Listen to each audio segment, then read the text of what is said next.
Alhamdulillah. Menua dan mendewasa insyaallah. Menua dan bahagia insyaallah. Amin. Menua dan semakin taat kepada Allah insyaallah. Menua dan semakin dicintai Nabi Muhammad insyaallah. Amin ya rabbal alamin. Dan kita udah beberapa hari lagi Bu mau masuk kepada bulan suci Ramadan. Jangan lupa ya Bu ya, nisfu Sya'ban itu malam penentuan nasib. Nih penting banget ya tuh. Penting banget nih Bu, malam penentuan nasib. Kita nggak tahu nih kan nasib kita ke depan nih kayak gimana. Ada apa aja di depan kita nggak paham. La tadri nafsun madza taksibu gada, kata Allah dalam Al-Quran. Wa ma tadri nafsun bi ayyi ardin tamut. Seseorang nggak pernah tahu apa yang akan dikerjakannya esok hari. Kita cuma bisa merencanakan. Akan tetapi Allah jualah yang menentukan. Jadi teman-teman sekalian, kita bisa rencanain doang, tapi yang sejatinya apa yang akan kita kerjakan esok hari kita nggak pernah tahu. Apa yang akan terjadi esok hari kita nggak pernah tahu. Kita nggak tahu, orang tua kita nggak tahu, anak kita nggak tahu, suami kita nggak tahu, pemerintah nggak tahu apa yang akan terjadi esok hari. Yang tahu siapa? Allah Subhanahu wa Ta'ala. Karenanya kita mesti minta benar-benar sama Allah Subhanahu wa Ta'ala urusan nasib ini. Jadikan nasib kami bagus ya Allah. Jadikan nasib kami baik ya Allah. Saya ingat dulu kalau saya minta doa sama Babah Bahiyah. Babah Bahiyah itu salah satu perempuan solehah Bu. Salah satu wali min auliyaillah. Seorang waliyah ya Bu ya, wali perempuan. Dengan segala kemuliaan-kemuliaan yang beliau punya. Alhamdulillah saya dekat dengan beliau. Alhamdulillah Allah karuniakan. Ibu-ibu sekalian, saya kalau minta doa sama beliau, beliau doain saya itu satu doa. Asa nasibik zain Halimah. Asa nasibik zain. Beliau bilang mudah-mudahan nasib kamu bagus nak. Semoga nasib kamu bagus. Saya dulu suka mikir gitu. Emang kenapa ya menasib gitu? Tapi ternyata sudah saya ingat-ingat, abah saya dulu juga bilang yang sama. Kata abah saya, nak orang hidup tuh yang penting nasib. Orang cakep, nasibnya bagus, nggak enak hidupnya. Betul Bu? Orang cakep aja, kalau nasibnya nggak bagus, nggak enak loh hidupnya. Apalagi orang jelek. Orang kaya, kalau nasibnya nggak bagus, hidupnya nggak enak loh Bu. Apalagi orang. Maksud saya tuh nasib itu nggak terkait sama rupa, nggak terkait sama harta.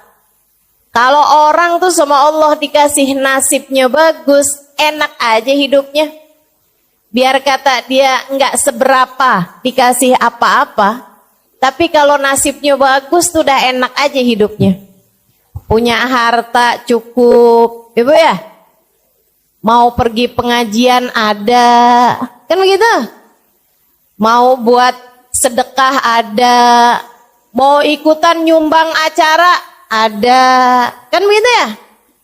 Kepengen umroh ada, pengen haji ada juga, wah tuh.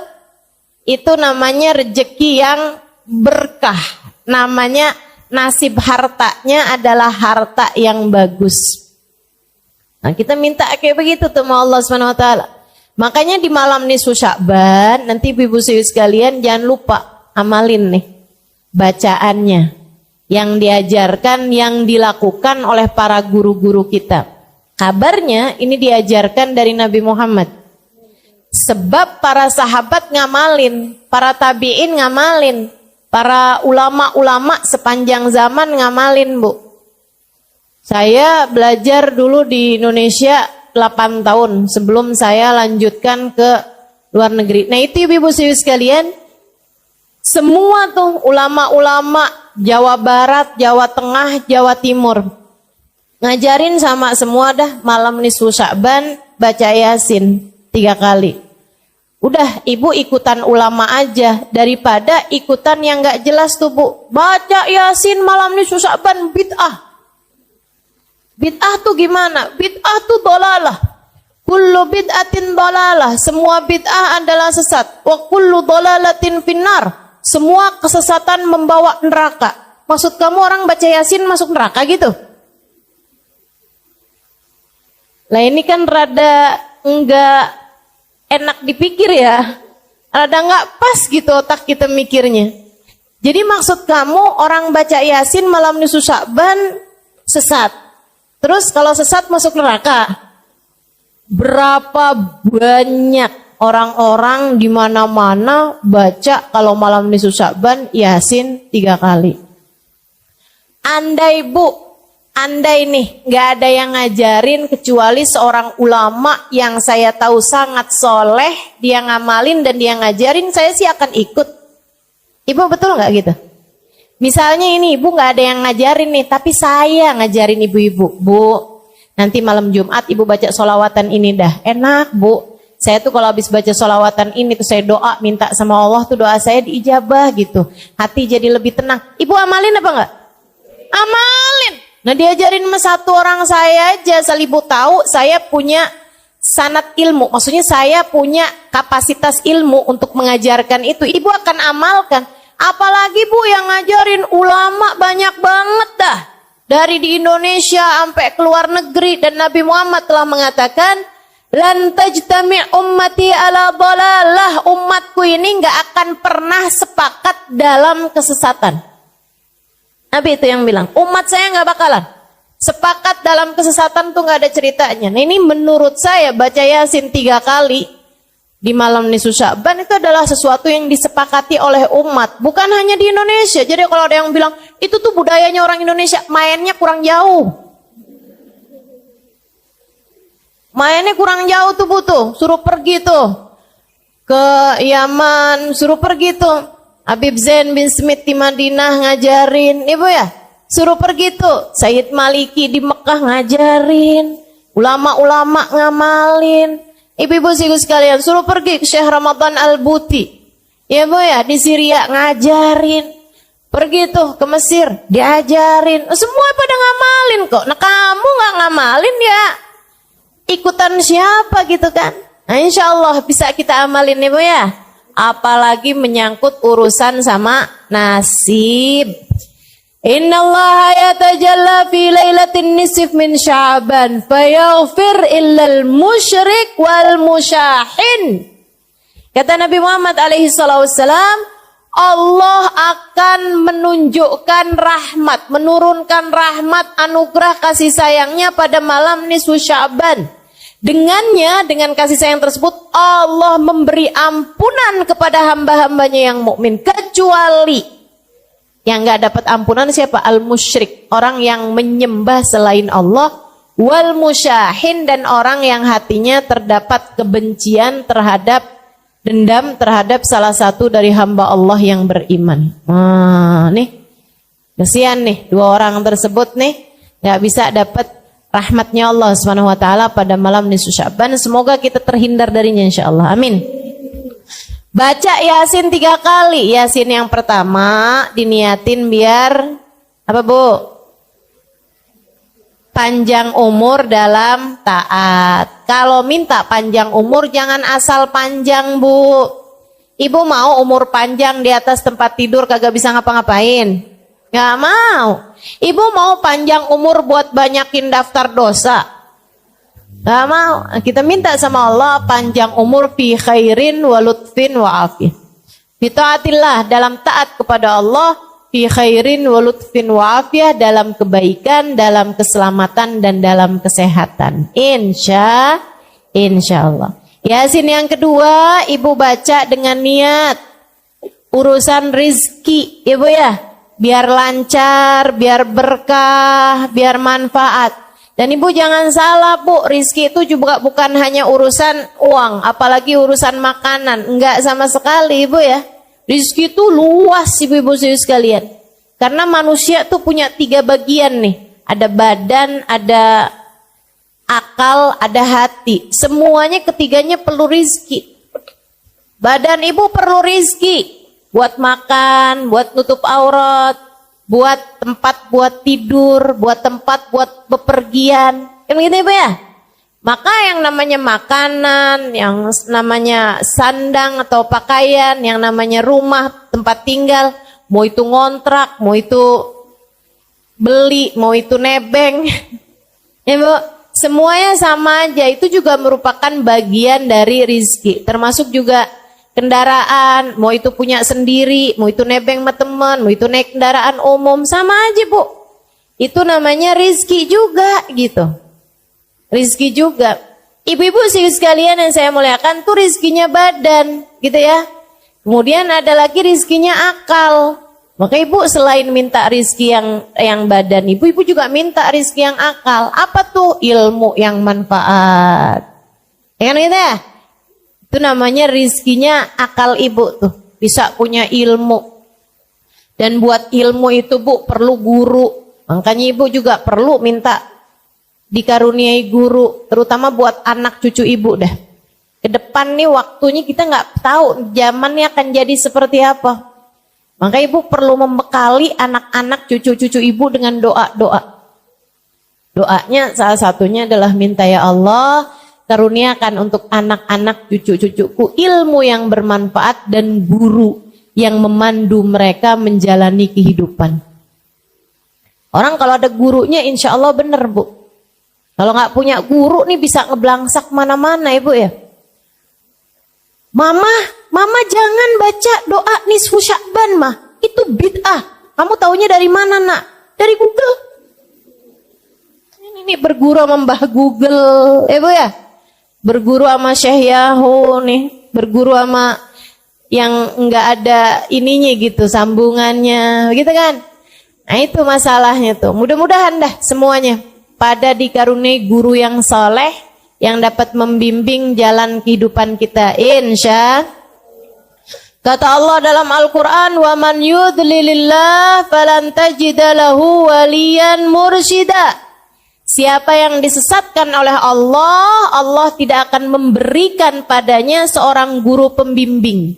Artinya, kalau kamu dikasih dalam hidupmu ada guru yang kamu dengarkan, guru yang kamu bisa ikuti cara hidupnya, guru yang bisa kamu ikuti pemikirannya, maka artinya kamu adalah orang yang dikehendaki baik oleh Allah, yang dikehendaki mendapatkan petunjuk dari Allah. Ibu ya? Doain anak-anaknya, doain cucu-cucunya biar semuanya berada di dalam jalan lurus sehingga otaknya, akalnya, pikirannya berada dalam jalan yang benar. Insya. Kemudian Bu ada lagi nih, rizkinya hati. Rizkinya hati. Banyak nih Bu nih. Ibu punya keluarga yang soleh. Itu merupakan rizkinya hati Bu. Betul apa enggak? Ibu kok punya anak gitu kan, anak ibu bandel, anak ibu nggak bisa diomongin, ibu pegel hati nggak Bu? Pegel hati ibu, ya Allah, sedih hati ibu. Makanya punya anak yang soleh-solehah itu merupakan rizki hati. Rizki hati nih Bu, nih nilainya lebih tinggi daripada rizkinya badan Bu. Bu, punya suami yang soleh, rezeki apa bukan? Rezeki ibu ya, rezeki. Punya suami yang soleh lebih baik daripada nggak punya suami. Tapi Bu, punya suami yang megelin, mendingan kagak punya suami dah. Betul nggak? Betul nggak?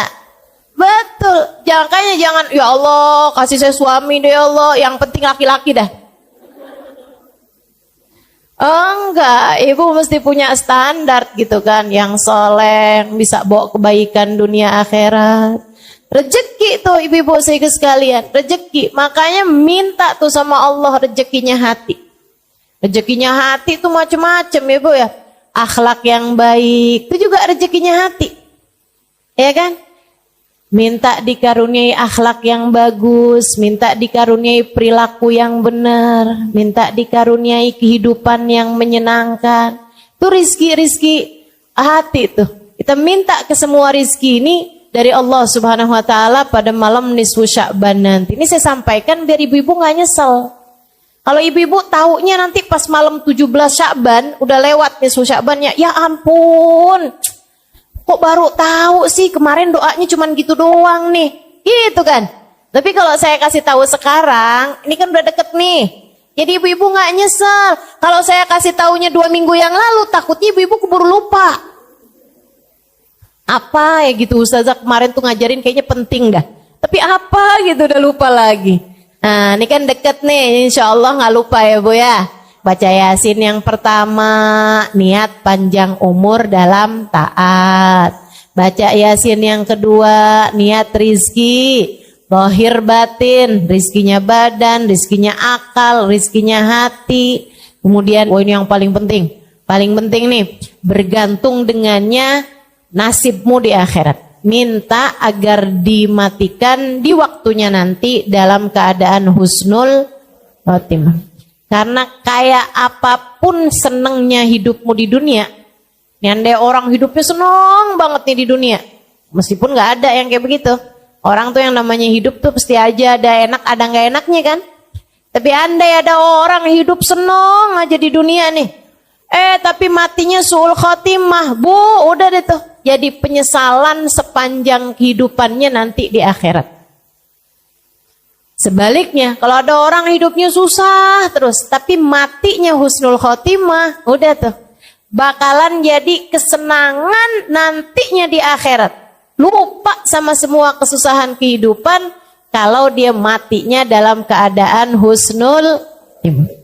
Minta sama Allah, ya Allah, apabila datang ajal menjemput kami, matikan kami dalam husnul khotimah. Kenapa kok kami nggak saya Ustazah? Ya boleh kami, boleh saya. Cuman kalau ibu-ibu doa kami itu ibu niatin juga buat anak-anak, ya Bu ya? Buat suami, buat orang-orang yang ibu sayangi. Semoga semuanya dimatikan dalam husnul khotimah. Ibu-ibu sekalian yang saya muliakan. Nah nanti nih Bu, abis nisfu Sya'ban lewat. Oh ya, nanti malam nisfu Sya'ban tuh usahakan ada sedekah yang ibu sedekahkan. Walaupun sesedikit apapun. Saya orang susah Ustazah, ya nggak apa-apa, susah juga ada. Tapi kan ibu makan, betul apa enggak? Nah dari yang ibu makan itu, sebagian dah ada yang ibu sedekahkan. Walaupun nasi sebungkus melauknya ibu ya, kasihin kepada orang lain. Ibu punya 20.000, ibu sedekahin 10.000, 5.000, itu nilainya besar Bu di mata Allah. Dirham sabak alf dirham, kata Nabi Muhammad. Kadang-kadang 1 dirham nilai pahalanya di sisi Allah lebih banyak daripada 1.000.000 dirham, 1.000 dirham. Ibu nih sedekah 1.000 rupiah bisa jadi lebih banyak nilainya, pahalanya dibandingkan dengan yang sedekah jutaan rupiah. Jadi jangan sedih. Kenapa gitu? Misalnya gitu ya, punya duitnya cuman 50.000, ibu sedekahin 10.000, berarti ibu udah bersedekah 20% dari harta ibu. Itu nilainya besar dibandingkan dengan orang sedekah 1 juta, punyanya miliaran. Karena dia cuman 1/1000%, gitu kan? Ibu-ibu sekalian, maka nggak usah mengecilkan sedekah. Walaupun orang lihatnya, Allah lo sedekahnya cuma 5.000 perak doang, dibeli nasi juga nggak cukup. Misalnya gitu kan ya, dibeliin boba nggak cukup. Boba. Emang boba apaan sih? Ibu-ibu sekalian, jangan mengecilkan sedekahmu. Karena nilai sedekah tuh Bu, nggak dihitung dari nilai sedekahnya berapa. Allah tuh suka ngitungnya dari seberapa pemilikan hartamu. Gitu. Aja mudah-mudahan pokoknya malam nisfu Sya'ban usahakan ada sedekah yang kita sedekahkan. Allah tuh suka nggak tega. Kalau ngelihat hambanya yang sedekah tuh Allah suka nggak tega. Ya ampun, ini dikasih sedikit aja bisa ngasih sama orang lain. Bakalan aku kasih banyak dah gitu. Nah tuh. Nanti sama Allah SWT dilipat-lipat gandakan, disenangkan dunia akhirat. Insya Allah. Ibu-ibu sekalian, habis nisfu Sya'ban itu ibu nggak boleh puasa lagi. Ya, habisnya nisfu Sya'ban ibu nggak boleh puasa sunnah. Tapi kalau puasa wajib yaitu bayar utang tetap boleh sampai selunasnya. sampai selunasnya. Ibu bayar deh tuh, karena itu kan puasa itu yang wajib-wajib memang wajib dibayar gitu Bu. Jadi nggak ada batasan sampai akhir Ramadan. Meskipun sebaiknya Bu ya, jangan akhir Ramadan banget tuh kamu masih ada puasa. Sebaiknya udah dibayar-bayarin dulu dah dari sebelum hari terakhir di bulan Ramadan. Hari terakhir di bulan Ramadan itu kalau puasanya nggak wajib ya Bu ya, hukum puasanya haram. Hukum puasanya haram. Ibu nggak punya utang, begitu kan ya? Nah itu walaupun misalnya saya punya puasa sunnah yang nyambung nih Ustazah. Saya puasain dari bulan Rejab kemarin, Rejab, Syakban saya puasain. Boleh nggak puasa saya nyambung sampai Ramadan, sampai Lebaran? Nggak boleh. Wajib hari terakhir di bulan Syakban ibu nggak puasa. Kenapa gitu? Sebab seperti yang tahun sekarang nih Bu nih, Syakbannya jatuhnya cuma 29 hari. Nah tanggal 29 berarti besokannya itu kan bisa Ramadan bisa nggak Ramadan. Kalau hari terakhirnya bisa 30 ya. Kalau hari terakhirnya 30 itu kan bisa tanggal 1 Ramadan, bisa juga tanggal 30 Syakban. Namanya Yaumus Syak. Nabi Muhammad mengatakan man shama yaumas syak faqad asa Abul Qasim.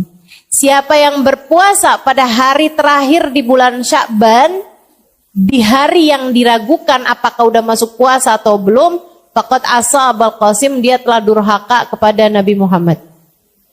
Nah kalau hari Syakbannya terakhir 29, tetap juga jangan puasain tuh Bu tanggal 29.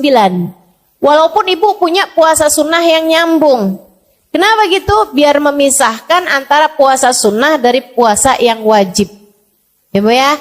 Jadi ibu jangan puasa hari terakhir di bulan Syakban. Itu untuk puasa yang sunnah. Tapi kalau untuk puasa yang wajib, emang utang puasanya masih banyak, tetap boleh tuh dipuasain meskipun tanggal 29 Syakban. Ibu-ibu sekalian yang saya muliakan, sebenarnya mengakhirkan puasa sampai lewat nisfu Syakban tuh hukumnya makruh Bu. Makruh. Apalagi kalau sampai datang puasa Ramadan, kamu masih punya utang puasa dari Ramadan yang sebelumnya, tuh hukumnya haram. Haram artinya dosa. Ya Bu, makanya ibu bayarin tuh utangnya. Kenapa nggak bayar-bayar? Kagak ada yang nagih Ustazah. Nah loh, mau minta siapa yang nagih? Israel. Kan serem banget ya Bu. Nah, insya Allah dah, pokoknya bayarin dah hutangnya tuh. Saya dah yang nagih, mewakili malaikat Israel. Masya Allah. Sebelum datang malaikat Israel, buruan bayar hutangnya. Mudah-mudahan Allah Subhanahu Wa Taala jadikan kita lunas dari semua hutang. Baik hutang kepada Allah kayak puasa begini nih, ataupun hutang kepada manusia. Insya. Sampai datang Ramadan, ibu hati-hati sama Ramadan. Ramadan itu Bu, amal ibadah dilipat gandakan bener. Tapi jangan salah, dosa juga dilipat gandain. Bu, orang tuh kalau bulan Ramadan ya Bu ya, bohong kan emang haram. Ya Bu, tapi kalau ibu-ibu bohongnya di bulan Ramadan, ibu bohongnya berkali lipat. Apalagi kalau ngepasin Lailatul Qadar, nah loh. Sekali bohong kayak 1000 bulan bohong. Serem bener. Berlipat ganda Bu. Karena katanya para ulama, semua waktu di mana amal ibadah berlipat ganda, kalau kita berbuat dosa juga berlipat ganda. Makanya banyak ulama memilih untuk tidak mau tinggal di Mekah. Kenapa gitu? Karena di Mekah itu amal ibadah berlipat ganda. 1 rakaat senilai 100.000 rakaat. Benar. Akan tetapi dosa juga berlipat ganda. Di Masjidil Haram itu sholat 1 rakaat senilai 100.000 rakaat di tempat yang lain. Tapi kalau bikin dosa di Masjidil Haram, dosanya juga lipat-lipat ganda. Mekah itu ibu-ibu sekalian, satu-satunya kota yang kamu di dalam kota Mekah, dosanya hati aja dicatat sama malaikat. Seram. Makanya para ulama milih, enggak dah tinggal di Mekah, enggak, takut enggak bisa ngasih kehormatannya kota Mekah. Karena memang tempat yang amal ibadah berlipat ganda, dosa juga berlipat ganda. Sama halnya dengan Ramadan. Waktu di bulan Ramadan itu amal ibadah berlipat ganda. Sekurangnya 70 kali lipat. Sekurangnya minimal. Jadi kamu puasa, pahala puasanya 70 kali lipat. Kamu terawih, pahala sholatnya 70 kali lipat. Kamu sedekah, pahala sedekahnya 70 kali lipat. Itu minimal.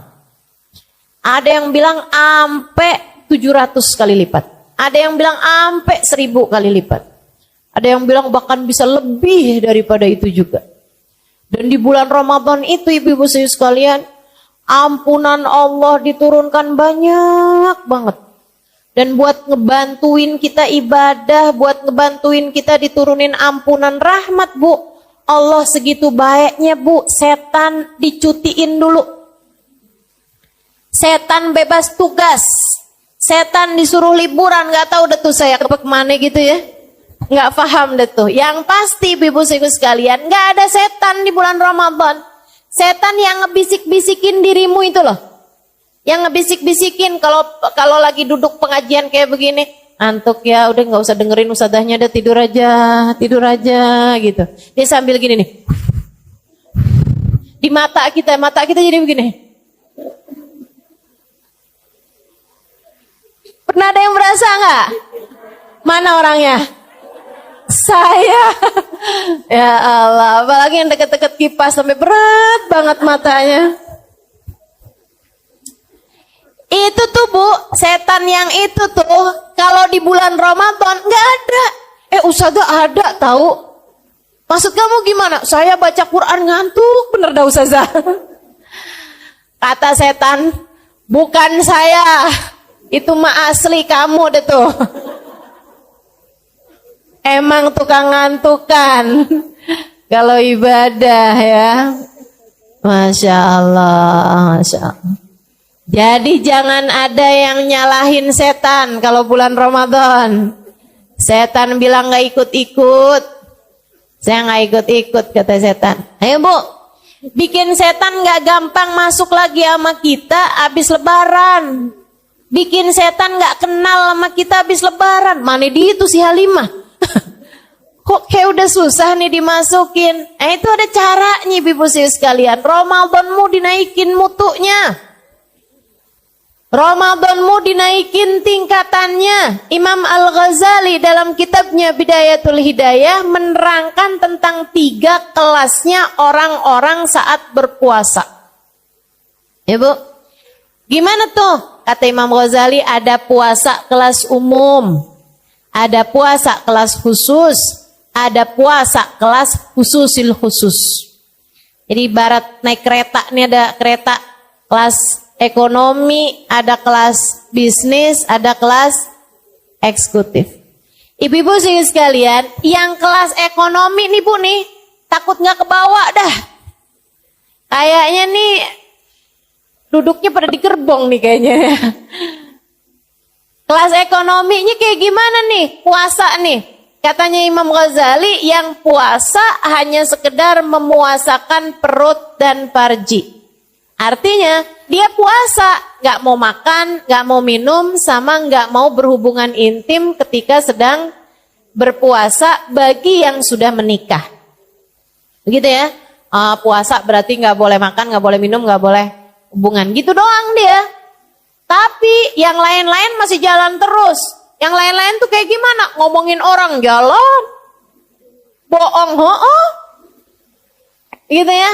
Ngelihat dengan syahwat, iya juga gitu. Nontonnya nggak bener, juga jalan juga. Semua maksiat masih dikerjakan. Marahin suami, tambah jadi. Soalnya deket-deket lebaran, dana-dana belum tunai, belum cair. Masih beku di kulkas ya Bu ya. Waduh, udah tambah deh tuh, tambah deket lebaran, tambah kenceng marahnya sama suaminya. Masya Allah, nih ibu-ibu nih, yang kayak beginian nih Bu, seram.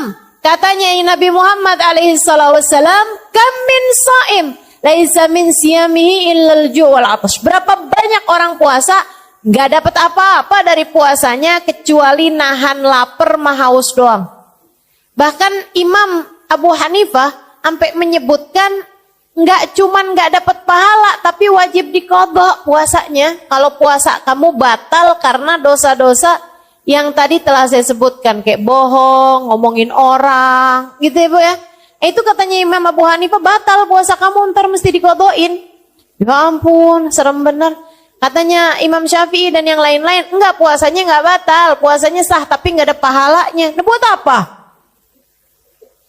Puasa kita nih Bu, kalau Allah tolak enggak mau terima, menurut Ibu siapa itu yang mau ngasih pahala? Enggak ada Bu. Makanya mesti hati-hati urusan puasa nih, mesti hati-hati. Karena puasa ini amal ibadah yang paling disukai, paling didemenin sama Allah Subhanahu wa taala. Allah tuh paling suka kalau ngelihat hamba-hambanya pada puasa. Allah tuh Bu, kalau kita udah masuk bulan suci Ramadan, Allah tuh banggain kita di hadapan para malaikat-malaikatnya. Kata Allah, liatin itu hamba-hambaku tuh pada lemes-lemes, liatin itu. Liatin hambaku tuh pada lapar, pada haus, kesianan gitu ya. Kata Allah, mereka nahan lapar, ninggalin makanannya meskipun mereka lapar. Mereka meninggalkan minumnya meskipun mereka haus. Kenapa? Untuk aku, kata Allah, fasaumuli wa ana ajzibih. Puasa mereka untukku, akulah sendiri yang akan memberikan balasannya. Ibu, saya dengar Bu ya, dari Sayyidil Habib Umar bin Hafid, malaikat raqib sama malaikat atid nih Bu nih, kalau nyatetin amal ibadah kita atau nyatetin dosa-dosa kita, sekalian dikasih nilai. Ya mereka udah punya hitung-hitungannya semua tuh Bu. Misalnya gitu ya, sholat duhur, langsung tuh dikasih nilai sama malaikatnya. Kalau khusyuk sekian, kalau nggak khusyuk sekian. Kalau khusyuk rukuknya doang sekian gitu. Kalau khusyuk pas takbirnya doang sekian gitu kan. Kalau sambilan sholat sambil ngedengerin TV yang lagi kebuka, ada sekian tuh. Kalau sambilan mikirin masakan yang mau dimasak sekian, ada hitungannya semua. Kalau kita berjamaah, makanya saya berusaha buat nggak ninggal sholat jamaah. Kenapa gitu? Orang kalau sholat berjamaah itu Bu, kadang-kadang biar kata nggak khusyuk, insya Allah Allah terima. Gitu. Makanya berusaha dah buat sholatnya berjamaah, karena khusyuk itu susah. Betul nggak Bu? Susah Bu, kita kadang khusyuk nih bagian depannya doang, belakangnya ngeblangkrak. Ya Allah, nyari kunci nggak ketemu, begitu sholat inget.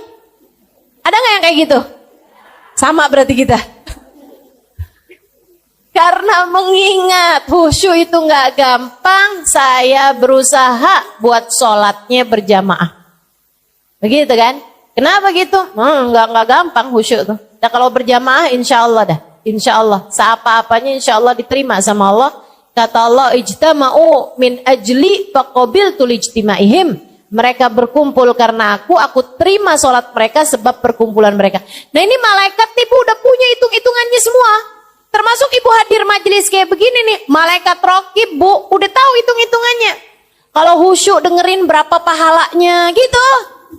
Kalau misalnya pikiran udah sambil ngeliatin jam nih, kapan ya waktunya makan siang, gitu kan? Itu ada hitung-hitungannya tuh Bu semuanya. Malaikat raqib udah tahu dah, nggak bakalan keliru, nggak bakalan kurang, nggak bakalan lebih, nggak bakalan kelebihan gitu. Semua ada hitung-hitungannya.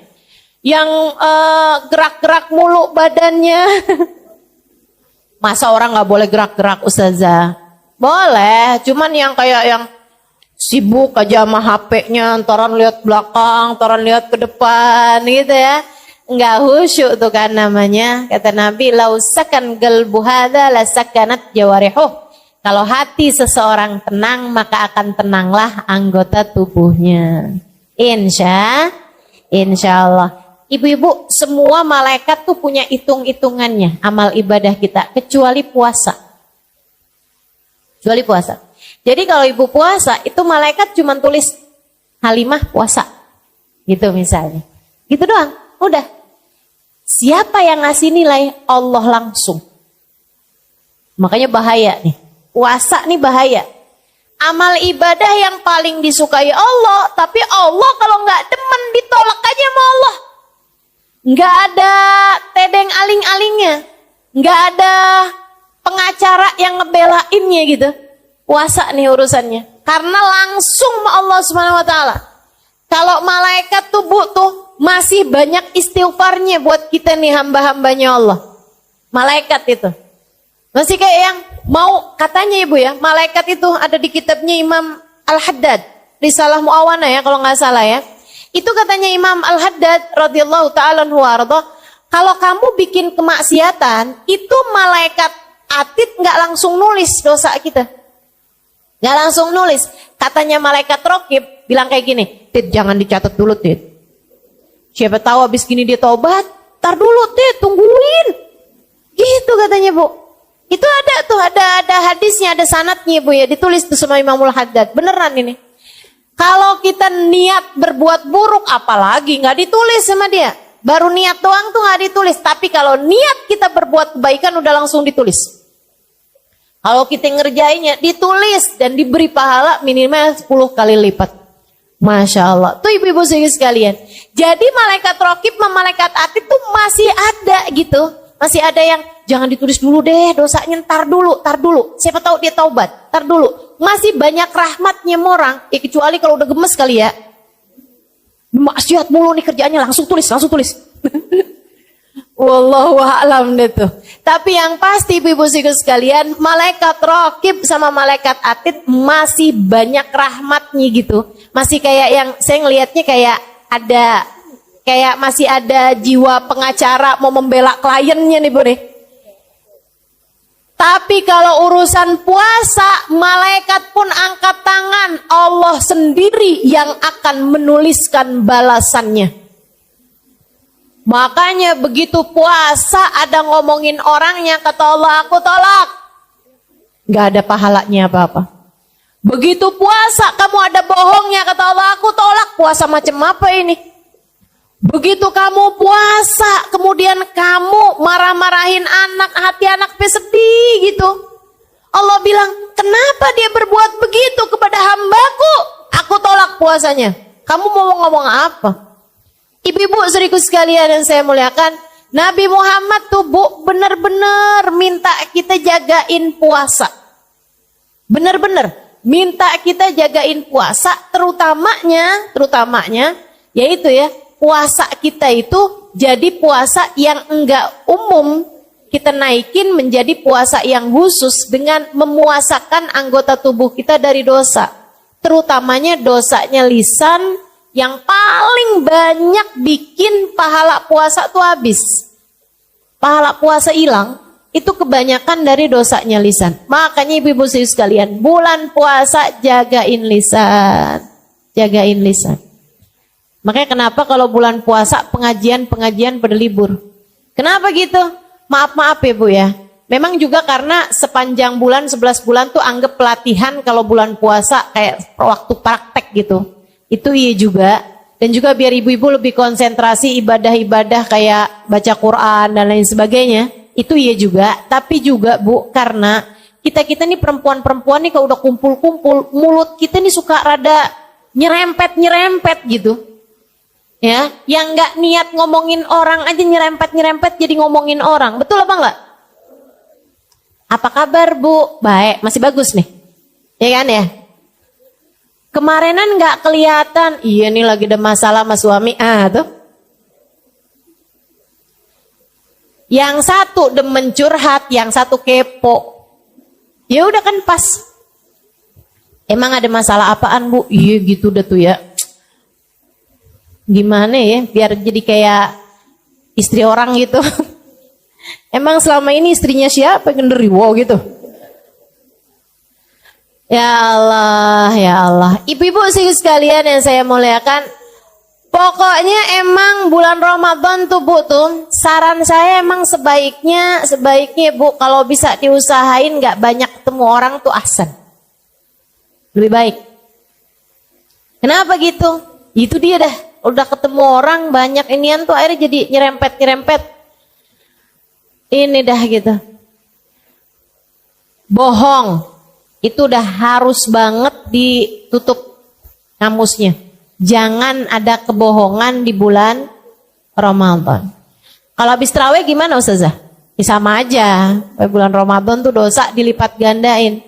Jangan sampai nih ada ibu-ibu nih tanyain sama suaminya, kamu lihat uang saya di saku baju yang kamu cuci nggak? Bang, nanyanya habis terawih ntar gimana? Nggak gitu ya Bu. Pokoknya yang namanya bohong mah dosa gitu, mau siang mau malam. Dan kalau kamu bohongnya siang, ya ngebatalin pahalanya puasa. Jangan ngomongin orang, baik dari lisanmu atau dari jempolmu.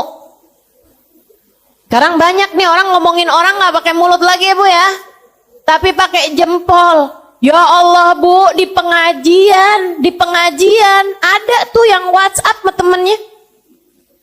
Lo lihat nggak tuh si No datang tahu? Di mana emang duduknya? Sambilan nih, ada ustadzahnya yang lagi ceramah padahal. Ya ampun, bisa-bisanya dia datang, kagak punya malu dah tuh. Ya Allah, ya Allah. Tuh ibu-ibu saya sekalian, kamu bahkan kelihatannya lagi duduk di majelis taklim, akan tetapi sejatinya kamu sedang ghibah. Ghibah tuh Bu bahaya dan bisa batalin pahala puasa kita. Karena sejatinya orang lagi ghibah, lagi ngomongin orang, lagi ngegosip, itu kayak makan bangkai daging saudaranya sendiri. Seram, mudah-mudahan Allah jaga lisan kita. Biar nggak gampang ghibah insya Allah. Karena nih Bu, nih dosanya ghibah nih ya Bu ya. Dosa yang kita tuh ngerasanya kayak semua orang ngerjain, jadi kayak nggak dosa-dosa amat gitu. Berasa nggak gitu? Betul kan? Kayak nggak dosa-dosa amat gitu.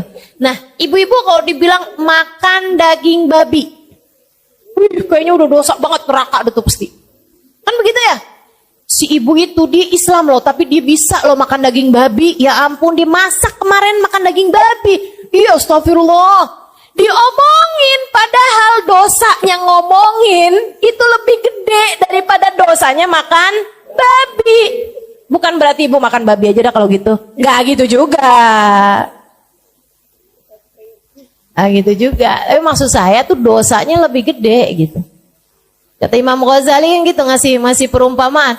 Kata Imam Ghazali, orang pakai emas, laki-laki pakai cincin emas, kan dosa. Ada ulama pakai cincin emas, kan dosa tuh kan. Diomongin sama orang-orang nggak sadar kata Imam Ghazali. Kalau dosanya ngomongin orang, apalagi ulama, lebih gede. Berpuluh-puluh kali lipat, bahkan beratus kali lipat daripada dosanya orang pakai cincin emas. Kadang gitu suka gitu. Gak gitu kadang. Mudah-mudahan deh Allah selamatin kita semuanya. Lisan gak bertulang.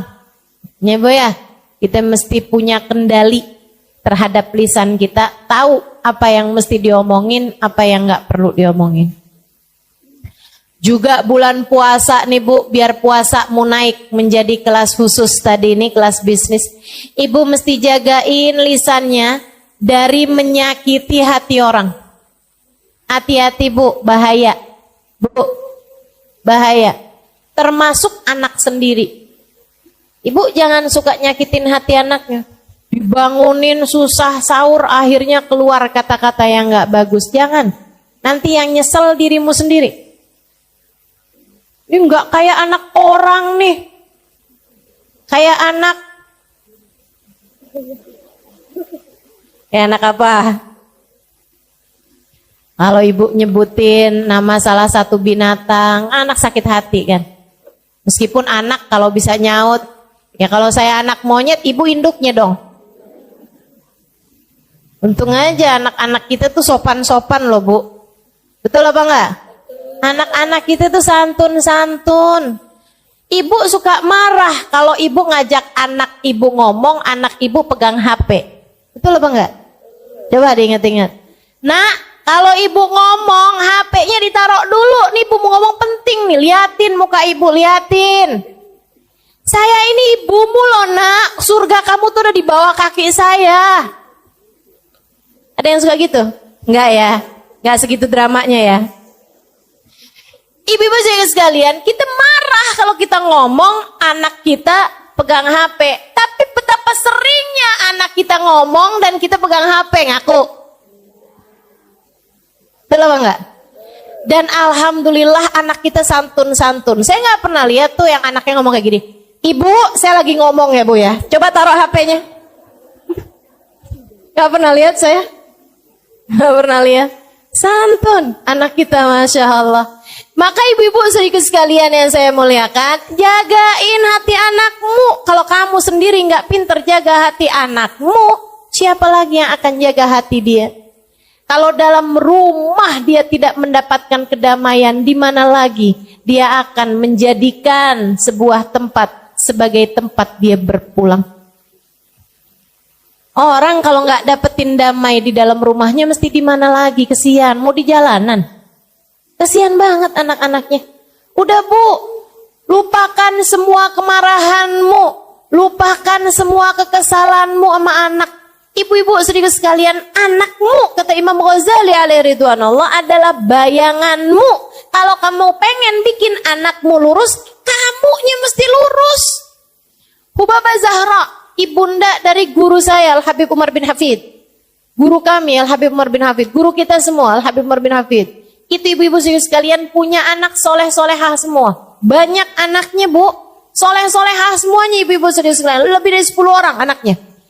Semuanya soleh, semuanya solehah. Bahkan yang satu jadi mufti di kota Hadramut. Yang satu lagi Al-Habib Umar bin Hafid, orang soleh wali min auliyaillah. Ibu-ibu sekalian yang saya muliakan, semuanya soleh-solehah. Putra-putri dari Hubabah Zahra ini ya Bu ya. Ditanya, ada seorang ibu nanya sama Hubabah Zahra, Hubabah gimana caranya biar anak saya soleh-solehah? Hubabah Zahra sambil senyum, karena emang orangnya senyuman mulu tuh Bu tuh. Padahal hidupnya susah, hidupnya berat, senyum aja. Katanya beliau kayak begini, nak, kamu kalau kepengen anak kamu soleh-solehah, ya kamunya mesti solehah. Gampang aja ngomongnya, kamunya yang solehah. Terus kalau kamu udah solehah, kamu tinggal doain anak kamu. Sebab doanya perempuan yang solehah diijabah sama Allah. Dengannya anakmu jadi anak yang soleh-solehah. Gampang lah tuh. Kamunya yang solehah, terus kamu doain anak kamu biar soleh-solehah. Insya Allah. Jangan dikatain nanti kamu yang nyesel. Jangan dikatain nanti kamu yang nyesel. Anak-anakmu tuh. Jangan diomelin nanti kamu nyesel. Ibu kayak gak pernah aja ngomelin anak abis-abisan pas dia tidur. Kamu liatin, ya Allah kesian. Pernah? Pernah? Saya gak pernah usah tuh, orang saya belum punya anak. Ya iyalah. Tapi yang pada punya anak pasti tuh ngerti tuh apa yang saya omongin. Ya Allah Bu, jangankan ngomelin gitu. Ngomong kasar aja sama anak. Abis itu pas ngeliat dia tidur, ya Allah gak tega. Itu ya Bu ya. Suami juga kayak begitu. Ibu jangan suka ngomelin. Bu, urusan suami nih, saya bilangin juga ya Bu ya. Allah aja gak tega loh ngelihat dia tidur kecapean. Masa ibu tega? Katanya Nabi Muhammad, Allah bilang, ayu mamri'in batakalan min syughlih bata maufuron lah. Itu hadisnya, tepatnya begitu. Ayu mamri'in, kalau ada seorang laki-laki, batakalan min syughlih, tertidur malam dalam keadaan kelelahan. Karena seharian bekerja untuk menghidupi anak istrinya. Bata maufuron lah, dia tidur dalam keadaan diampuni dosa-dosanya. Allah aja gak tega sama dia.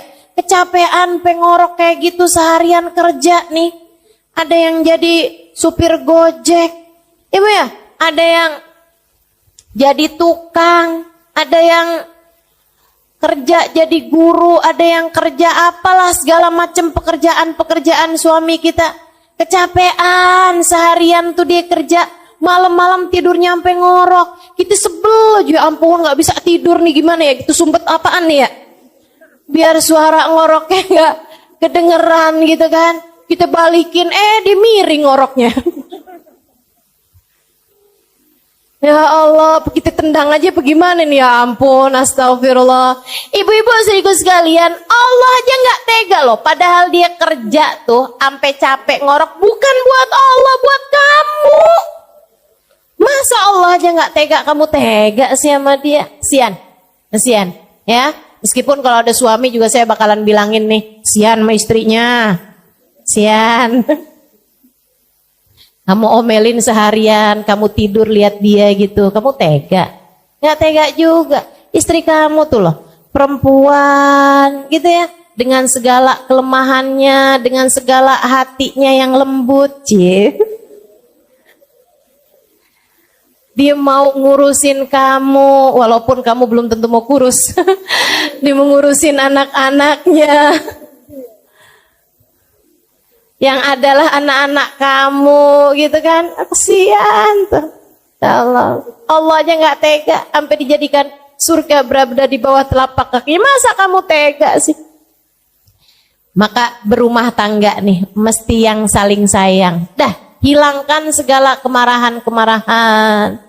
Hilangkan segala kebencian-kebencian. Bulan Ramadan, Allah aja gak tega ngelihat hambanya tuh pada lemes-lemes, pada lapar-lapar, haus-haus gitu. Masa kita tega sih ngelihat anak itu udah lemes kayak begitu, kamu omelin mulu.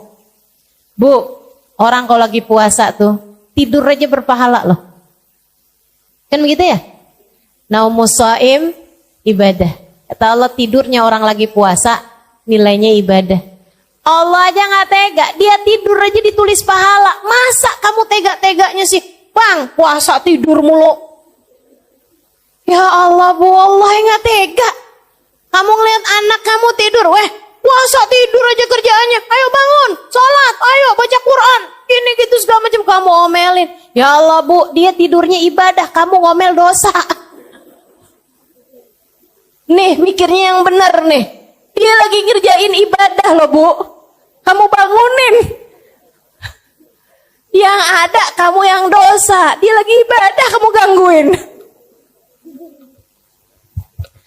Ya Allah, khair insyaallah. Mudah-mudahan ibu-ibu nih jadi gak pada ngomelan dah kalau datang bulan Ramadan. Amin. Latihan dari sekarang, Bu ya. Udah, Bu, belajar buat ngelihat lucu-lucu dalam kehidupan. Gitu. Lihat suaminya ngomel, ibu lihatnya yang lucu aja dah. Ya ketawa aja liatin gitu. Ketawa, dia lagi marah kita ketawa gitu. Kamu ketawa kenapa sih? Abang lucu dah bang. Hidungnya kembang kepis bang. Mata abang ntar nyipit, ntar ngebelalak lucu dah bang. Gituin aja udah yang lucu aja ngelihatnya. Udah gak usah, hidup udah gak usah disusah-susahin ya Bu. Yang enak aja. Kita punya Allah Maha Rahman. Alhamdulillah. Kita punya Nabi penyayang. Alhamdulillah. Udah lihat lucu aja dah dalam kehidupan ini. Nggak usah diberat-beratin. Datang bulan suci Ramadan, hilangkan segala kemarahan, hilangkan segala kebencian. Yang rahmat sama siapapun. Nggak usah bawa-bawa perasaan sedih nih sampai tanggal segini belum bisa beli baju lebaran. Nggak usah dipikirin. Nggak usah dipikirin. Bu, nggak usah dipikirin. Ada banyak sunnah-sunnah yang lain yang ibu bisa kerjain.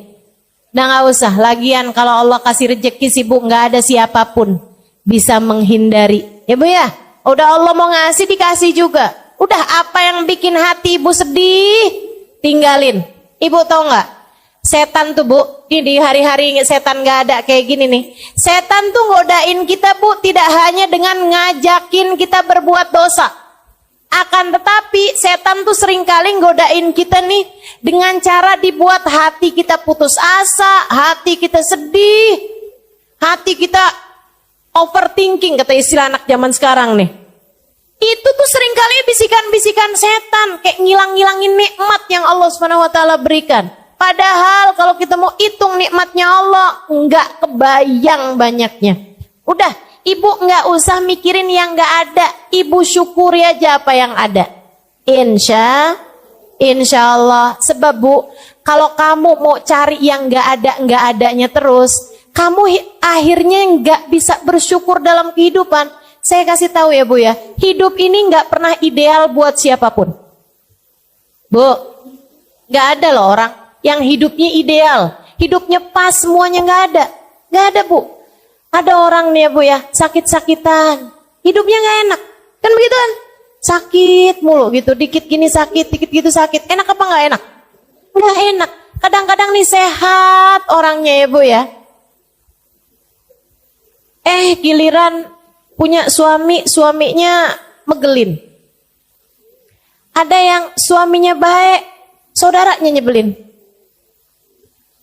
Ada yang orang tuanya, ya Bu ya. Ada yang saudara-saudaranya jahat. Ada yang mertuanya Bu. Ada yang iparnya. Pasti ada aja yang namanya hidup memang kayak begitu. Emang kayak gitu. Nggak pernah ideal. Kayaknya susah deh nyari orang yang semua orang sayang sama dia. Semua orang baik sama dia gitu.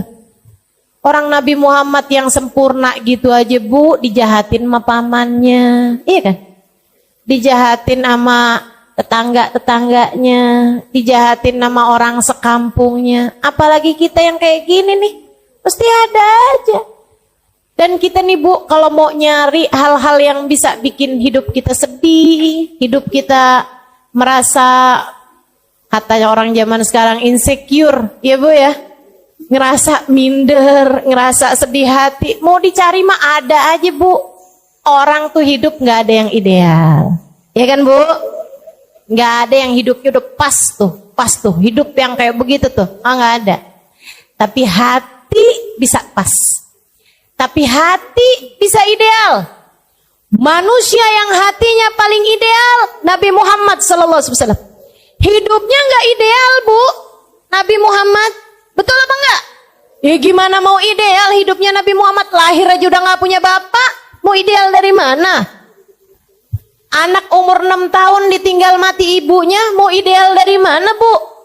Nabi Muhammad alaihissalam berada dalam kemiskinan berpuluh-puluh tahun, ibu-ibu sekalian. Nggak ideal hidupnya Nabi Muhammad. Nabi Muhammad, ibu-ibu saudariku sekalian, punya anak 7 Bu. 6 di antara anaknya Nabi Muhammad yang menguburkannya. Artinya Nabi Muhammad tuh punya anak 7, anaknya semuanya meninggal sebelum meninggalnya Nabi Muhammad. Sedih apa enggak sedih? Sedih. Ideal apa enggak hidupnya Nabi Muhammad? Enggak. Hidupnya Nabi Muhammad penuh dengan ujian. Hidupnya Nabi Muhammad penuh dengan kesusahan-kesusahan. Akan tetapi hati Nabi Muhammad ideal. Hati itulah yang menjadi pusat segala sesuatu. Nikmat, enggak nikmat hidup, semuanya letaknya ada di dalam hati kita. Bahagia letaknya di hati. Makanya ibu-ibu saudariku sekalian, hidupmu pasti enggak ideal. Akan tetapi hatimu bisa menuju kepada ideal. Hidup enggak ada yang sempurna, tapi hati kita bisa menuju kepada kesempurnaan dengan cara menjadi hamba yang bersyukur. Suami kita kayak gimana? Alhamdulillah. Kan gitu ya Bu ya? Punya suami ganteng, alhamdulillah. Kagak usah nonton sinetron, gak usah nonton drakor. Udah cakep dah suami saya, tontonin dia aja. Punya suami jelek, alhamdulillah, nggak susah jagainnya.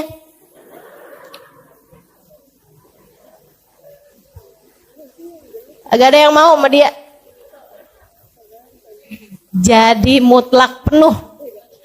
Jadi milikmu seutuhnya. Ibu-ibu saudariku sekalian yang saya muliakan, dah yang enak-enak aja dah Bu ya.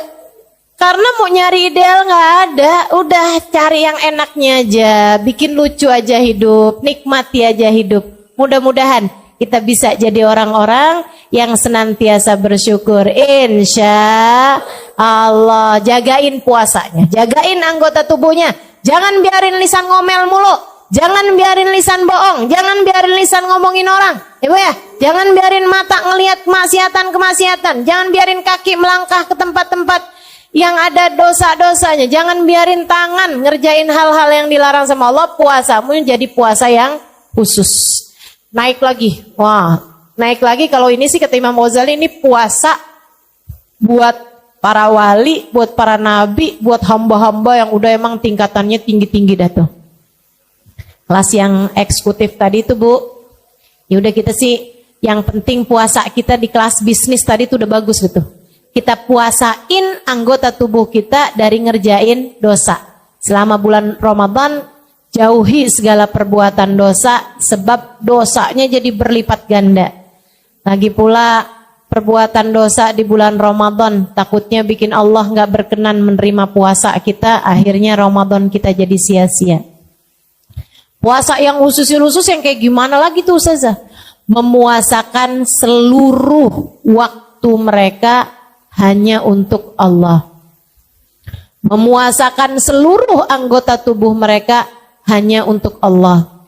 Jadi matanya Bu, mereka izinkan cuman buat ngelihat Al-Quran. Matanya diizinkan cuman untuk memandang kitab-kitab zikir. Matanya mereka izinkan hanya untuk memandang dengan pandangan penuh rahmat, penuh kasih sayang terhadap siapapun dan apapun tuh. Yang kayak beginian nih. Gitu ya Bu ya. Telinga mereka pakainya sepanjang Ramadan buat taat semuanya. Lisan pakainya antara buat berzikir, antara buat ngomong yang bagus-bagus, antara buat baca Al-Quran, antara buat sholawatan Nabi Muhammad tuh. Yang kayak beginian nih. Ibadahnya ibadah eksklusif ya Bu ya.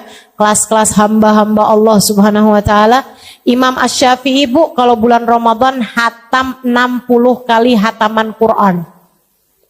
Siang 1 hataman, malam 1 hataman. Saya masih ketemu. Ada namanya Habib Abu Bakar. Habib Abu Bakar bin Umar Al-Haddar. Itu Bu, ketua atau munsibnya, kepala suku gitu ya, dari Al-Haddar di kota Tarim Hadramaut. Belum lama saya ada teleponan juga sama beliau karena putranya lagi datang ke Indonesia beberapa hari yang lalu. Itu ayahnya Bu, semua orang di kota Hadramaut di Tarim tahu bahwasanya beliau itu menghatamkan 1 kali hataman Quran tiap harinya. Tiap harinya. Dikiranya membaca 1 hataman Al-Quran. Dan itu semua orang tahu. Jadi istrinya, keluarganya udah tahu dah. Jam sekian sampai jam sekian ayah saya baca Al-Quran gak bisa diganggu gugat. Jam sekian sampai jam sekian ayah saya baca Al-Quran gak bisa diganggu gugat. Sehari hatam 1 kali hataman Quran. Sehataman Bu. Dari Fatihah ke An-Nas. Nggak kayak kita dibalik. Dari An-Nas ke Al-Fatihah. Ini kan cepet ya Bu ya. Masya Allah. Ini dari Fatihah ke An-Nas Bu. 30 juz. Kita mah putus asa. Nggak bakalan bisa kita tiru dah. Ibu-ibu jangan coba-coba tiru. Nggak bakalan sanggup. Sehari 30 juz. Ya Allah. Udah dah. Gak bakalan bisa ibu-ibu saudariku sekalian. Tapi sekurangnya Bu, 3 juz mah bisa insya Allah. Ya Bu. Kayak gak niat gitu dah. Enggak ada nih saya lihatnya. 3 juz bisa apa enggak? Bisa Ustazah, yang 1 juz Al-Quran, yang 1 juz Al-Bukat mama enggak. Ya Allah, insya Allah ya Bu ya. Pokoknya Bu, selama bulan suci Ramadan, Ibu harus ada hataman Qur'annya. Pokoknya nih, minimal gitu ya Bu ya. Sekali, kalau bisa 2 kali. Kalau bulan Ramadan kemarin 2 kali, setahun ini 3 kali. Insya Allah. Paksain, kalau nggak dipaksain emang kagak jadi dah. Mesti dipaksain, mesti komitmen. Sekurangnya selama bulan Ramadan. Insya Allah lisan kita pakai buat baca Al-Quran. Ibu-ibu saudariku sekalian, mudah-mudahan naik puasa kita nih. Jadi naik puasa kelas bisnis insya Allah. Biar puasa kita diterima sama Allah. Ada Qurannya, ada terawihnya. Ibu kalau terawih jangan nyari masjid yang paling cepat. Kelakuan nih. Ada nih yang kelakuannya kayak begini nih. Kalau nyari, enak tuh sholat tarawih di sono dah. Kenapa? Cepet. Pokoknya setengah jam semuanya kelar semua. Setengah jam sama sholat isyanya. Itu tarawih model apa tuh ya, cepet bener dah. Bismillahirrahmanirrahim, Yasin. Kirain baca Yasin. Allahu Akbar. Ruku, ya Allah, ya Allah. Jangan ya Bu ya. Insya Allah Bu, terawihnya biar bener. Ya Bu, dikirannya juga biar banyak. Dikiran Ramadan gini nih. Asyhadu an la ilaha illallah. Astaghfirullah. nas'alukal jannata wa na'udzubika. Asyhadu an la ilaha illallah astaghfirullah nas'alukal jannata. Asyhadu an la ilaha illallah astaghfirullah nas'alukal jannata wa na'udzubika minan nar. Allahumma innaka afuwun tuhibbul afwa fa'fu anna. Allahumma innaka afuwun Allahumma innaka afuwun tuhibbul afwa fa'fu anna ya karim. Tuh kita perbanyak. Insyaallah mudah-mudahan Allah terima semuanya. Allah mudahkan semuanya buat diamalkan insyaallah. Mudah-mudahan apa yang turun pada malam nisfu Sya'ban dan pada sepanjang bulan Ramadan nanti Allah tidak menghalangkan kita darinya insyaallah. Semoga saja di saat turun hujan ampunan kita semuanya terampuni dosa-dosanya. Ketika turun hujan rahmat kita menjadi hamba yang disayang Allah Subhanahu wa taala.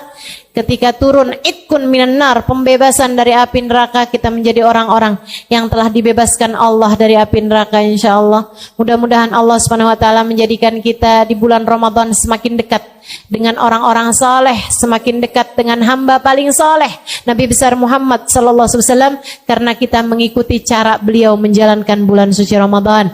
Mudah-mudahan Allah Subhanahu wa taala menjadikan kita orang-orang yang dikaruniai umur yang berkah, nasib yang bagus, rizki yang halalan thayyiban mubarakan, ilmu yang bermanfaat, hati yang selalu bahagia. Allah karuniakan pada ujung akhir hidup kita kematian dalam husnul khatimah. Ala hadiniyah bikuniyatin salihah jami'ah syamilah la hadratin Nabi Muhammad sallallahu alaihi wasallam. Al-Fatihah. Hari Jumat, hari pilihan Allah Subhanahu wa taala, hari yang disukai Allah Subhanahu wa taala jalla jalaluh wa ta'ala azamatuh. Karenanya sebagai umat Islam kita diminta secara khusus sebagai umat Nabi Muhammad. Ini Jumat nih hadiah Allah buat Nabi Muhammad. Dilipat gandakan amal-amal ibadah. Karenanya sebagai umatnya Nabi Muhammad, hari Jumat ada amalan yang sangat baik dilakukan. Assalamualaikum warahmatullahi wabarakatuh. Alhamdulillah. Wassalatu wassalamu ala Rasulillah Muhammad ibn Abdillah wa ala alihi wa sahbihi wa man wala. Subhanaka la ilma lana illa ma 'allamtana innaka antal alimul hakim. Rabbi shrah li sadri wa yassir li amri wahlul 'uqdatan min lisani yafqahu qawli. Amma ba'du. Baik, sebelum kita mulai, kita akan baca niat belajar bersama-sama. Mudah-mudahan ilmunya nanti sekali lagi jadi ilmu yang manfaat buat kita sekalian. Bismillahirrahmanirrahim. Nawaitu ta'allum wa ta'lim wan naf'a wal intifa' wal mudzakarah wat tadhkir wal ifadah wal istifadah wal hidza ala tamassuk bi kitabillah wa sunnati rasulillah sallallahu alaihi wa alihi wasallam wa du'a ila al huda wa dilalata ala al khair ibtigha'a mardatih wa qurbih wa thawabih wa husnil khatimah ma'al lutfi wal afiyah wa salahil aqibah birahmatika ya arhamar rahimin إلى حضرة النبي محمد صلى الله عليه وسلم وآله وصحبه وأزواجه وذريته وأهل بيته وسلم وجميع الأنبياء والمرسلين والكل أجمعين أن الله يغفر لهم ويرحمهم ويعلي درجاتهم في الجنة وينفعنا ببركاتهم وأسرارهم وأنوارهم وعلومهم ونفعاتهم في الدين والدنيا والآخرة. الفاتحة. Baca bersama-sama. A'udzu billahi minasyaitonir rajim. Bismillahirrahmanirrahim. Alhamdulillahi rabbil alamin. Arrahmanir rahim. Maliki yaumiddin. إياك نعبد وإياك نستعين اهدنا الصراط المستقيم صراط الذين أنعمت عليهم غير المغضوب عليهم ولا الضالين آمين. Taqabbalallah minna wa minkum taqabbal ya karim. Amalan kalau dikerjakan hari Jumat berlipat ganda 10 kali lipat. Itu kata Nabi kita Muhammad sallallahu alaihi wa ala alihi wasallam. Karenanya nih hadir maulid di sini nih 1 kali kayak hadir maulid 10 kali. Amalan-amalan dilakukan pada hari Jumat berlipat-lipat ganda. Hari Jumat, hari pilihan Allah Subhanahu wa taala, hari yang disukai Allah Subhanahu wa taala jalla jalaluh wa ta'ala azamatu. Karenanya sebagai umat Islam kita diminta secara khusus sebagai umat Nabi Muhammad, di Jumat nih hadiah Allah buat Nabi Muhammad, dilipat gandakan amal-amal ibadah. Karenanya sebagai umatnya Nabi Muhammad, hari Jumat ada amalan yang sangat baik dilakukan pada malam dan hari Jumat ini. Nabi Muhammad mengatakan, "Aktsiru minas salati alayya fil lailatil gharra wal yaumil azhar." Kata Nabi, perbanyaklah bersolawat kepadaku pada malam yang benderang bercahaya dan juga pada siang hari yang terang benderang. Apa itu Rasul? Malam hari yang terang, siang hari yang terang. Itu malam dan siang apa? Apa yang mataharinya paling cetar membahana gitu? Atau malam purnama gitu? Atau bagaimana?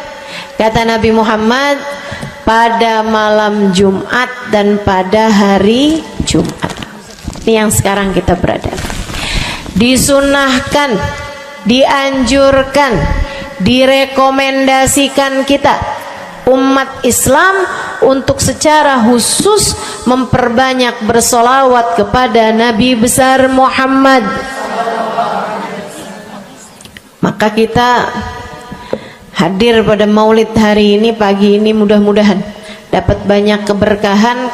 Karena dalam maulid tuh per berapa baca solawat sekian, baca solawat dikit-dikit, solawatan, kan begitu. Alhamdulillah. Solawatan itu sendiri teman-teman saya sekalian merupakan cara kita menyambungkan diri dengan Nabi besar Muhammad. Fadilahnya banyak banget. Fadilahnya banyak banget. Solawatan itu banyak banget. Semua yang kamu perlukan, semua yang kamu idam-idamkan, semua yang kamu harapkan dunia hingga akhirat ada dalam keberkahan, ada dalam fadilah bersolawat kepada Nabi besar Muhammad sallallahu alaihi wasallam. Setara vitamin kalau saya lihat-lihatin. Solawat itu setara vitamin. Kalau buat badan nih, solawat itu sama dengan vitamin. Vitamin itu orang sehat bagus, orang sakit bagus, orang baru habis sakit bagus. Orang kalau sehat perlu banyak vitamin untuk menjaga kesehatannya. Orang kalau sakit perlu vitamin biar cepat sembuh dari sakitnya, kan begitu? Orang kalau baru habis sakit, baru habis operasi, nah itu vitamin mesti perbanyak biar cepat pulihnya. Demikian pula dengan vitamin bagi kehidupan dunia akhirat kita adalah salawat kita kepada Nabi besar Muhammad sallallahu alaihi wasallam. Orang kalau banyak baca salawatnya, insya Allah penyakit-penyakit hati ini mudah-mudahan disehatkan Allah. Penyakit-penyakit pikiran mudah-mudahan disehatkan Allah. Masalah-masalah yang ruwet-ruwet biar jadi pada lancar. Jalan-jalan yang sepertinya buntu mudah-mudahan jadi terbuka. Keadaan-keadaan yang tidak menyenangkan, semoga dengan berkat salawat kita kepada Nabi Muhammad, Allah subhanahu wa ta'ala gantikan dengan keadaan-keadaan yang menyenangkan. Insya Allah. Sholawat banyak benar manfaatnya. Meskipun tentu aja sholawat bukan asal sholawat. Maksudnya gimana Ustazah? Sholawat bukan asal sholawat. Sholawatnya harus ditambahin plus 1 aja minimal. Ada beberapa, tapi seenggaknya 1 aja kamu punya. Sholawat ditambah cinta sama Nabi Muhammad. Sholawat tambah cinta sama Nabi Muhammad. Sholawat yang ketika kamu membacanya diiringi rasa rindu kepada Nabi besar Muhammad. Bukan asal sholawatan kamu sambil nonton sinetron, Allahumma sholli ala Muhammad, Allahumma sholli ala Muhammad, Allahumma sholli ala Muhammad, Allahumma sholli ala Muhammad, Allahumma sholli ala Muhammad. Enggak gitu. Enggak gitu. Sholawat diiringi rasa cinta, diiringi rasa rindu kepada Nabi besar Muhammad sallallahu alaihi wasallam. Itu yang diharapkan untuk dilakukan, sehingga dengan cara itu fadilah-fadilah sholawat yang banyak insya Allah Allah subhanahu wa ta'ala raihkan buat kita. Apa aja? Yuk saya mau ngasih tahu beberapa di antaranya. Banyak masalahnya, saya mau nyebutin beberapa aja di antaranya. 1, sholawat itu adalah amal ibadah kita yang tidak diwajibkan khusyuk, tidak wajib tahu artinya satu persatu. Jadi andai pun kita membacanya karena riya sekalipun, riya nih mau pamer, misalnya gitu ya, biar orang tahu suara saya bagus. Allahumma sholli ala sayyidina Muhammadin tibbil qulubi wa dawaiha wa afiyatil abdani wa shifaiha wa nuril absari wa diyaiha wa ala alihi wa sahbihi wasallim. Suara saya bagus apa enggak? Bagus. Saya tadi berasa suara saya bagus, pas dengerin ibu-ibu kayak lebih bagus deh. Misalnya andai saya membaca sholawat sementara hati saya enggak murni, akan tetapi ada riak-riaknya. Hati saya enggak murni bener-bener nyari ridho Allah, akan tetapi masih ada kayak biar orang tahu saya rajin sholawatan, biar orang tahu nih saya sering bersolawatan, biar suami saya tahu nggak bawel mulu. Allahumma sholli ala sayyidina Muhammadin tibil qulub. Kamu tuh dari tadi nonton aja Allahumma sholli ala sayyidina Muhammadin tibil qulub. Misal gitu ya.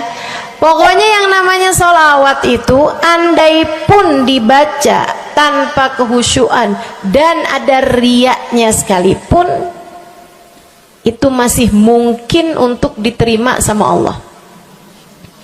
Katanya Imam Syafi'i alaihi ridwanullah, Imam Syafi'i radhiyallahu taala anhu wa ardhah, beliau mengatakan kullu amal ibni adam bainal qabuli wa raddiha illa salatu alal habibi Muhammadi fa innaha maqbulatun hatman bighairi taraddudi.